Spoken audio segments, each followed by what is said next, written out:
Bonjour amis de la Force, je suis le Bendu et vous écoutez la première de mes chroniques.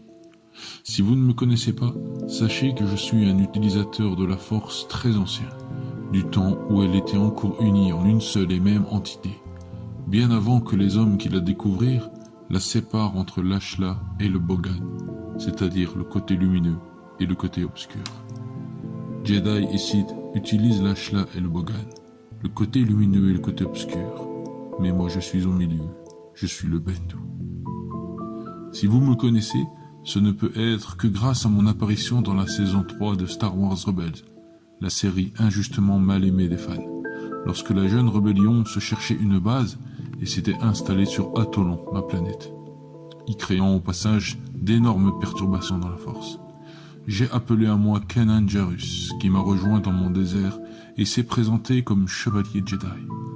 En vérité, il n'était que Padawan lorsqu'il survécut à l'ordre 66, et c'est par lui-même qu'il devint Jedi et même maître Jedi, à une époque où cet ordre n'existait plus. Nous verrons son histoire en détail dans une prochaine chronique, mais retenons ici l'essentiel. Ce chevalier Jedi Kanan Jarrus portait en lui un grand conflit, et ses méditations troublaient à leur tour la quiétude de mon univers tout en équilibre. Je l'ai appelé, et il vint à moi. Je lui livrai quelques leçons du milieu, ni de l'Ashla, ni du Bogan, qui lui furent, je crois, d'un grand secours. Il était aveugle, je lui appris à voir en se passant de ses yeux et en écoutant ses autres sens. Il était fermé sur son trouble, je lui appris à comprendre la peur qui le freinait et l'empêchait de cheminer.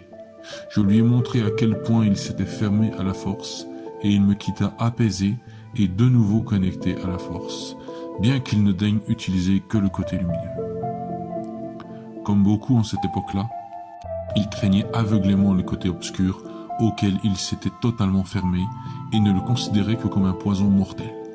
Comme beaucoup en cette époque-là, il voyait la Force par un seul de ses côtés et cette vision de la Force ne peut que mener à l'affrontement avec son autre côté. L'Ashla contre le Bogan, le côté lumineux contre le côté obscur et inversement. Le temps n'était pas encore venu pour lui de comprendre que c'est par son milieu que la Force trouvera son équilibre et que c'est dans le déséquilibre que naît le conflit. Je n'en dirai pas plus aujourd'hui car vous-même n'y êtes pas encore prêt, vous-même ne l'avez pas encore tout à fait découvert. Oh, certains le pressentent déjà, c'est vrai, et le temps est proche. Mais ceci est une autre histoire et elle vous sera contée lorsque son heure sera venue. Je suis le Bendu et vous écoutiez la première de mes chroniques. Au revoir, à bientôt.